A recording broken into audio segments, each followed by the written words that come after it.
আসসালামু আলাইকুম। কি অবস্থা সবার, কেমন আছেন? আশা করি আল্লাহর অশেষ রহমতে সবাই ভালো আছেন। আমাদের ওয়েব ডিজাইন ডেভেলপমেন্টের আজকের 26 নম্বর ক্লাসে আপনাদের সবাইকে স্বাগতম।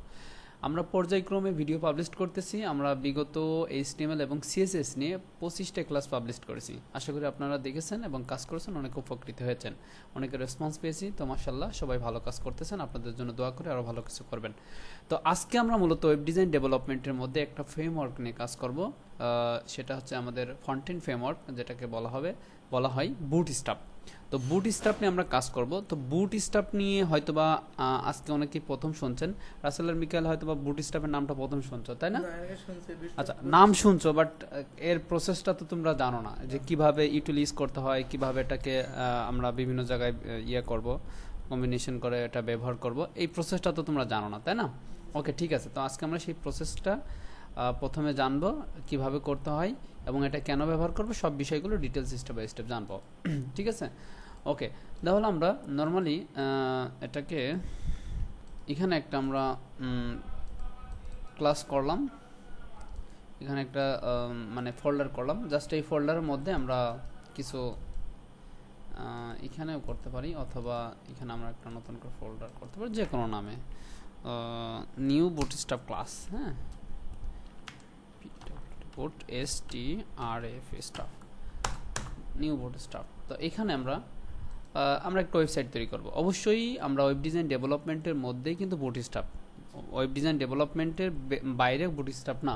তাহলে আমরা ওয়েব ডিজাইন ডেভেলপমেন্ট যেহেতু শুরু করতে হবে, তারপর বুটস্ট্র্যাপ ব্যবহার করতে হবে। সেই ক্ষেত্রে এখানে কি করব, ওয়েব ডিজাইন ডেভেলপমেন্ট করতে হলে আমরা কি করি, index.html, style.css, এটা আমরা করে থাকি, তাই তো? এটা করলাম, আর আমরা এখানে style.css, ওকে। আচ্ছা, এবার এটাকে আমরা কি করব, ভিজুয়াল স্টুডিওতে ওপেন করব, আমাদের প্রজেক্টটা রান করব। ওকে, আমি ভিজুয়াল স্টুডিওটা ওপেন করলাম, দেন তারপর ফোল্ডার ওপেন, ডেস্কটপের উপর চলে গেলাম, দেন এই যে এটা না, এইটা। ওকে, ফাইন। এখানে আমরা পেস্ট করলাম। তো এবার আমরা এখানে কি করব রাসেল, নরমালি একটা বেসিক HTML ফরম্যাটই চলে আসবে, HTML5, তাই তো? আচ্ছা, এবার এখানে আমরা একটা টাইটেল দিব, যে বুটস্ট্র্যাপ ক্লাস, বুট ট্রিপল ও হয়ে গেছে, STRAP স্টার, হ্যাঁ, CLA ক্লাস। ওকে, এবার এখানে আমি এটা সেভ করলাম। আমরা যদি প্রজেক্টটাকে রান করি, আমি ফায়ারফক্সে রান করলাম, এখানে আমরা কিছুই দেখতে পাবো না, জাস্ট টাইটেলটা দেখতে পাবো। এই যে উপরে টাইটেলটা দেখতে পেলাম। এবার আমরা যে কাজটা করব, বুটস্ট্র্যাপ ব্যবহার করার আগে বুটস্ট্র্যাপের কিছু ডেফিনেশন, প্রসেসটা একটু আমি তোমাদেরকে বোঝাই বা বোঝানোর চেষ্টা করি। তো বুটস্ট্র্যাপটা কি এবং কিভাবে কাজ করে, সেই প্রসেসটা একটু আমরা জানবো। হ্যাঁ, ওকে। তো তার আগে আমি বলে নিই, যদি তোমাদেরকে কেউ প্রশ্ন করে যে হোয়াট ইজ বুটস্ট্র্যাপ, হ্যাঁ, বুটস্ট্র্যাপটা কি, তোমরা এক কথায় বলে দিবা যে বুটস্ট্র্যাপ ফ্রন্ট-এন্ডের একটা ফ্রেমওয়ার্ক, ওয়েব ডিজাইনিং ডেভেলপমেন্টের ফ্রন্ট-এন্ড ফ্রেমওয়ার্ক। ঠিক আছে, ফ্রন্ট-এন্ড ফ্রেমওয়ার্ক। এখন ফ্রেমওয়ার্কটা কি, ফ্রেমওয়ার্ক বা প্লাগইন, যে যে যে অর্থে বিষয়টা বোঝায় বা বোঝানো যায়, সেটা সেই অর্থে সে বুঝে নেয়। হ্যাঁ, তো ওকে। তো আমরা এখানে style.css-টাকে কি করব, লিঙ্ক আপ করাবো। এটা তো নর্মাল বিষয়, তোমরা জানো। style.css-কে লিঙ্ক আপ করলাম এবং style.css ফাইলটাকে এখানে ওপেন করলাম। এখন দেখো, আমি এখানে কিছু CSS প্রপার্টি ডিফাইন করে রাখবো ডিফল্ট, যাতে আমাদের কাজটা সুবিধা হয়। এটা তো মূল লক্ষ্য।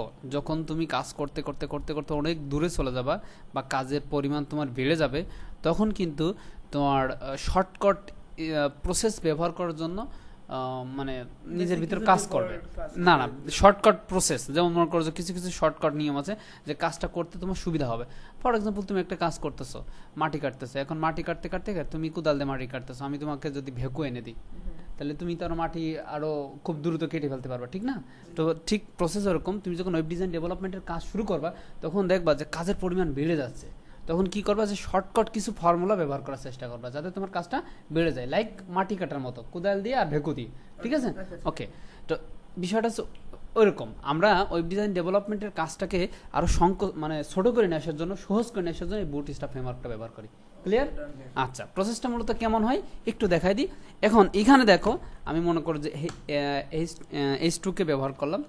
H2কে আমি বললাম যে এখানে ফন্ট সাইজ আমি ডিফল্ট কিছু দিয়ে দিচ্ছি। ফন্ট সাইজ ডিফল্ট অবস্থায় 36 পিক্সেল হয়ে যাবে। এটার কালার হয়ে যাবে রেড। আমি যদি বলি যে সরি COLOR আর কালার, এখানে কালারটা হয়ে যাবে রেড, এটা দিলাম। তারপর টেক্সট লাইন সেন্টার দিয়ে দেবো, এটার টেক্সট লাইন সেন্টার দিয়ে দিলাম। ঠিক আছে, এইটা দিলাম। এবার এগুলো তো ব্যবহার করা বোঝো না?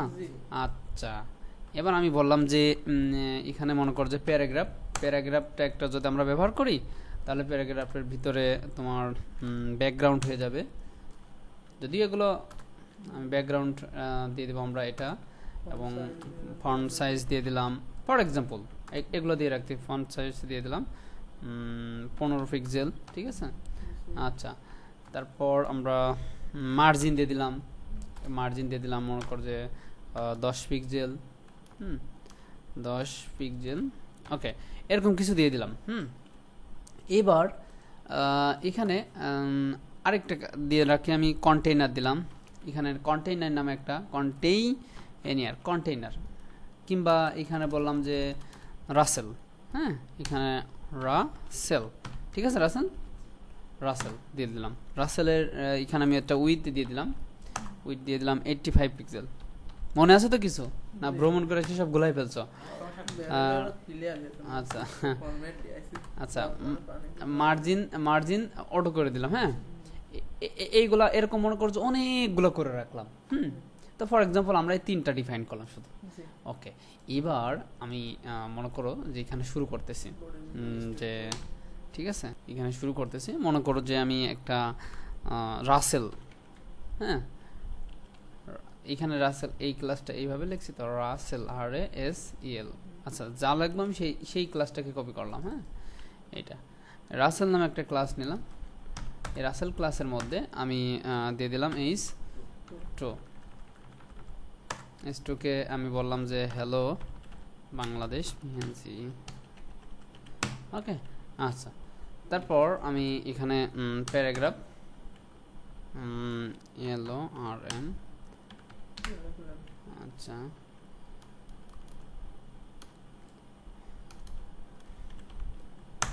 আচ্ছা, এটাকে আমি ওয়ার্ড্রাফ করে দিই, তাহলে এইভাবে পাশাপাশি আসবে। আচ্ছা, এবার আমি যদি এই রেজাল্টটাকে দেখার জন্য আমি এখানে রিলোড দিই, তাহলে দেখো, ঠিক আছে, ওকে, প্রসেসটা বুঝতে পারছো? এখন হ্যাঁ, এখন আমি এখানে অন্যভাবে ব্যবহার করতে পারি। যেমন আমি এখানে আরেকটা শুরু করলাম, এখানে মনে কর যে আরেকটা শুরু করলাম RASEL রাসেল।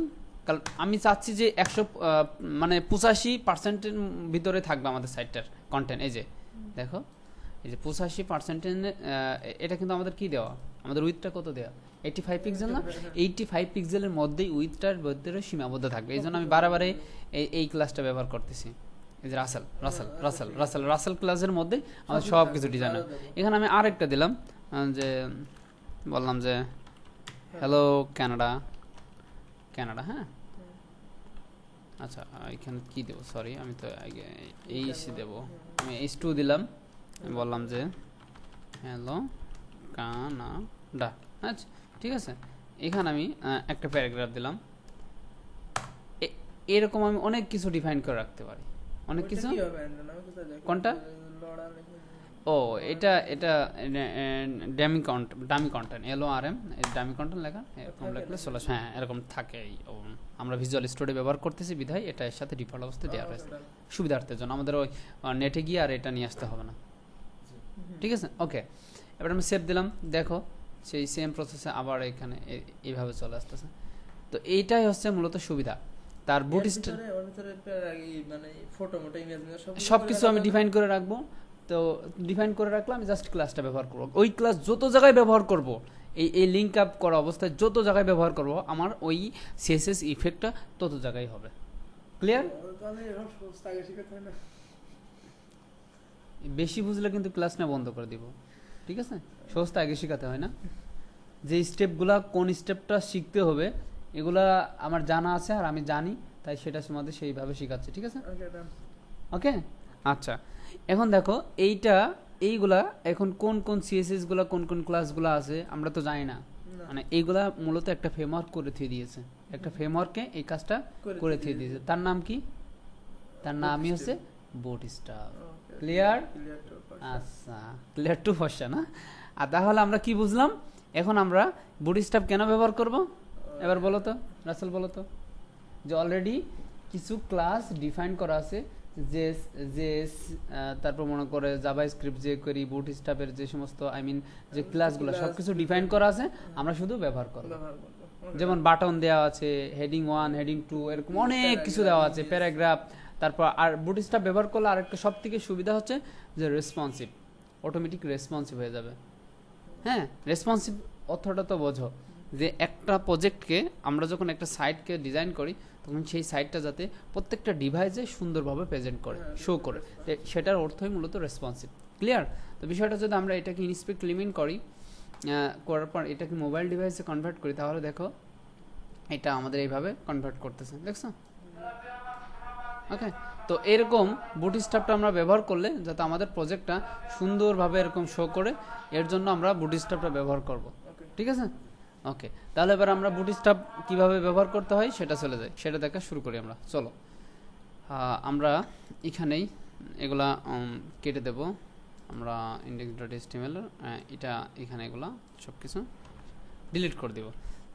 এখন প্রথম অবস্থায় আমরা বুটস্ট্র্যাপের অফিসিয়াল ওয়েবসাইটে চলে যাব, এক্স্যাক্টলি আমরা বুটস্ট্র্যাপটা কীভাবে ব্যবহার করব সেটা জানার জন্য এবং বোঝার জন্য। আচ্ছা, প্রথমে আমি বুটস্ট্র্যাপ চলে যাব, এখানে বললাম যে BOOT বুট ST, হ্যাঁ বুটস্ট্র্যাপ, এটা চলে এসেছে। এটা হচ্ছে বুটস্ট্র্যাপের অফিসিয়াল ওয়েবসাইট, হ্যাঁ অফিসিয়াল ওয়েবসাইট, এটা getbootstrap.com। তো আমরা জাস্ট getbootstrap.com চলে আসবো। এখানে আসার পর বুটস্ট্র্যাপকে আমরা দুইটা প্রসেসে ব্যবহার করতে পারবো। কয়টা প্রসেসে? দুইটা প্রসেসে, একটা CDN এর মাধ্যমে, একটা ডাউনলোড ফাইলের মাধ্যমে। CDN, হ্যাঁ CDN এর ফুল ফর্মটা কি? Full form content delivery network. হ্যাঁ, CDN এর ফুল ফর্ম হচ্ছে কন্টেন্ট ডেলিভারি নেটওয়ার্ক। এখন প্রশ্ন হলো যে কোনো নেটওয়ার্ক থেকে এটাকে আরেকটা নেটওয়ার্কের সাথে কানেকশন করানো, অবশ্যই নেট কানেকশন থাকতে হবে। তো তার মানে এখানে আমরা যদি আমরা দুইটা প্রসেসেই দেখব, একটা লিঙ্ক আপের এই CDN এর মাধ্যমে দেখব। এটা হচ্ছে CDN ফাইল, এই দেখো অলরেডি আমরা এই লিঙ্কটাকে ব্যবহার করলে আমরা বুটস্ট্র্যাপটাকে পেয়ে যাব, তবে আমাদের অবশ্যই নেট কানেকশন থাকতে হবে, ঠিক আছে? এই দেখো আমি যদি এই লিঙ্কটাকে কপি করে, আমরা যদি এই লিঙ্কটা কোথায় ব্যবহার করব তোমরা জানো? এই যে এই হেডিং ট্যাগের ভিতরে, হেড ট্যাগের ভিতরে, কত কিসের মধ্যে? হেড ট্যাগের ভিতরে। তো হেড ট্যাগের ভিতরে জাস্ট এটাকে আমরা পেস্ট করে দেব, এই দেখো চলে আসলো, আর আমাদের এখানে বুটস্ট্র্যাপ ব্যবহার শুরু হয়ে যাবে ওখানে, দ্যাটস ইট। হ্যাঁ অটো। এখন প্রশ্ন হলো যে হ্যাঁ এইটাই দেখবো আমরা, চলো আমরা এর ভিতর কি আছে একটু দেখে আসি। এই লিঙ্কটুককে, এইটুক না, এইটুক তো এই সারেপ, এই যে মনে আছে এই যে লিঙ্ক আপ করানো, ওই যে লিঙ্ক আপ করাচ্ছিল না কোনো থার্ড পার্টি সাইডের, এটা তো এইটুককে আমরা যদি কপি করে দেখি, হিট করি ব্রাউজারে, তাহলে আমরা দেখতে পাবো এর মধ্যে কি আছে। তুমি যেহেতু প্রশ্ন করলে, এই যে এই কোডটুক করা আছে, এই কোড করা আছে। এখন এই কোড হিজিগিজি কোডটা আমরা যদি একটু ভালো করি, মানে এটা হচ্ছে করা, তোমাকে কম্পাইল করা, এটা কি করা মানে কম্পাইল করা বলতে এটাকে কম্পাইল করা। কম্পাইলটা মূলত এটাই বোঝায় যে তোমার অনেক হাজার হাজার লাইন, এই দেখো হাজার হাজার লাখ লাখ লাইন, লক্ষ লক্ষ লাইনকে মনে করো এটাকে ভেঙে ছোট করে ফেলছে। এটা কেন করা হয়? ওয়েবসাইটের স্পিডটা কমে যায়, ওয়েবসাইট যাতে খুব কুইকলি লোড হয়, এই কারণে এটাকে কম্পাইল করা, ঠিক আছে? আচ্ছা, এখন এটাকে আমরা যদি করি, জানো, আচ্ছা আমরা এটাকে এটা মূলত কম্পাইল করা মিনিফাইড সিএসএস। হ্যাঁ, তো আমরা এই মিনিফাইডকে আমরা দেখব এক্স্যাক্টলি একটা থার্ড পার্টি ওয়েবসাইটে গিয়ে। তো এই কোডটুককে আমরা কপি করলাম, এই যে হিজিগিজি কোডটুককে আমরা কপি করলাম, কপি করে জাস্ট এই বক্সের ভিতর দেওয়ার পর আমাদের মনে করো যে মিনিফাই করে ফেললাম। তো মিনিফাই করার পর এখানে প্রসেসিং চলছে, এই দেখো এখানে লাইন বাই লাইন এটাকে কনভার্ট করে দিয়েছে, ঠিক আছে? অথবা আমরা যদি আনমিনিফাইড এখানে দেবো আনমিনিফাইড, হ্যাঁ এটা মিনিফাইড করা আছে, এটাকে মিনিফাইড করা, হ্যাঁ এটাকে আমরা আনমিনিফাইড করব। তো এই ওয়েবসাইটটাতে আমরা ঢুকবো, হ্যাঁ এটা এখানে পেস্ট করে দিলাম, এখানে এটা কপি করে এখানে পেস্ট করে দিলাম তোমাদেরকে বোঝানোর জন্য জাস্ট। ওকে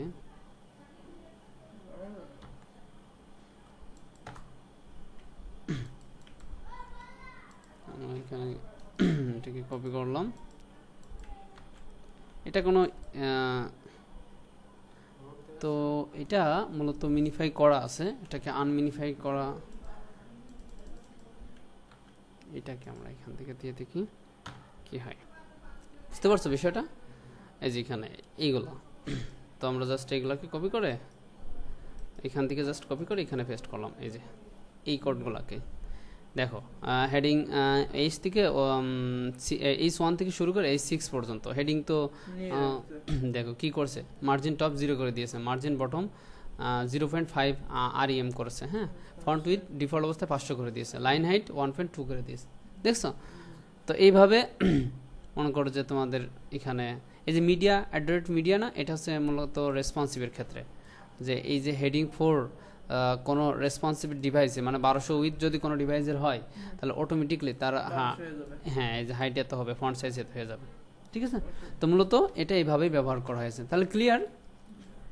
আমরা যে কোডটা এখানে সিডিএনটা ব্যবহার করলাম সেই সিডিএনের কোড হচ্ছে এটা, আর এই কোডটুকে আমরা আনমিনিফাইড করে দেখলাম যে এক্স্যাক্টলি তারা কিভাবে কি করছে।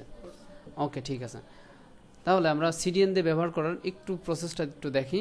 সেটা হলো যে মনে করো যে আমি এখানে একটা বাটন ব্যবহার করব, একটা কন্টেইনার নিব না, এখানে এই যে ক্লাস নিচ্ছি, কন্টেইনার নামে একটা ক্লাস আছে, এখানে আমি যদি এটা দিই, কন্টেইনার নামে একটা বুটস্ট্র্যাপের ক্লাস আছে ডিফল্ট অবস্থায়। আমাদের কিন্তু সিএসএস এখানে কেটে দিয়েছি, দেখো আমাদের কিন্তু সিএসএস এর কোনো কোড নাই, এই যে ফাইলটা এর ভিতরে কোনো কোড নাই, ঠিক আছে?